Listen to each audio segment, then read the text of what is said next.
Now there's two different ways that I can really change up my Moodle course. The first one is resources and the second one is activities.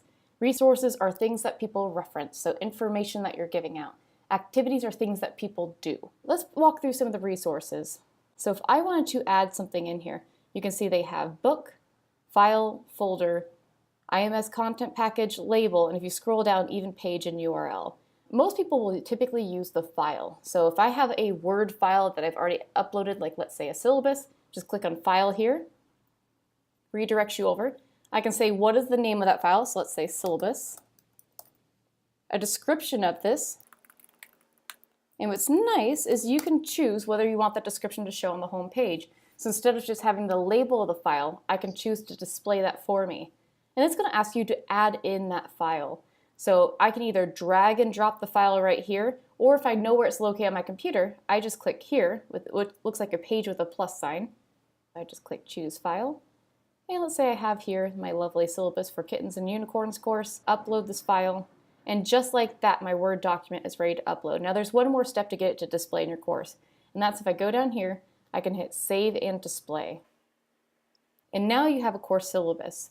Now, it didn't bring me back to my home page. It brought me back to where the course syllabus is. Up at the very top here, this is your breadcrumb trail. This shows you where you're at within Moodle.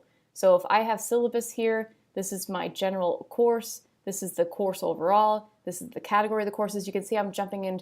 Over here is more specific, over here is more broad. So if I know I want to get back to my course, it's called I Engage, I just click, and there I am.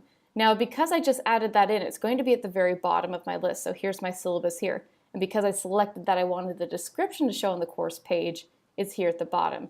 If I wanted to rearrange that, that's where these crosses come in handy. I just click. It's going to ask me where I want to move it to. So again, it's not a click and drag. I'm clicking the cross, then I'm clicking somewhere else. And I want to put that right at the very top. So I'm going to click here, the arrow, and just like that, it moves over. And I'm still inside editing mode, so I can move that again if I need to. If I click edit, I can go ahead and either duplicate it, I can assign roles to it, I can even indent it. So if you have multiple things inside a category, if I hit move right, this will indent it over a little bit. And I'm going to turn editing off so you can really see what that looks like. So you can see right underneath news form, this is something inside that category. And that's where labels can come in too. So I'm going to turn editing back on, scroll on down to add a resource, and I'm going to go ahead and add a label. Now a label, think of that as like just a title. So I'm going to call this Course Essentials. So things like my syllabus. Save and return. And so now I have a label that I can move. And again, I'm just going to use that cross, move that up right above my syllabus, turn off editing so we can see what it looks like. And just like that, I have a label now, a title that says these are Course Essentials. Now, one of the features that not a lot of folks use on campus that makes me really sad because it's a cool feature is the page feature. Now, page is a lot like when you go to a web page and you click on a menu bar at the top. It doesn't take you into the same page for all of your information.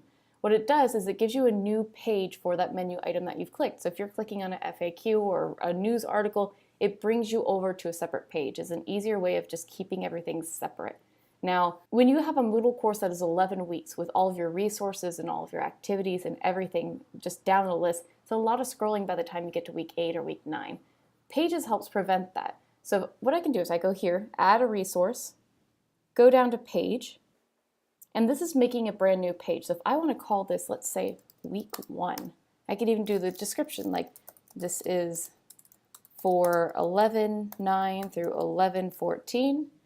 Display that right on the course page, and here's the content you can add. So you can add things like videos, you can add things like photos inside there.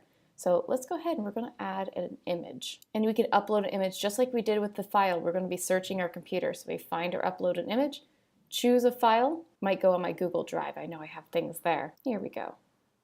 So I have a nice little picture of a confused iPad.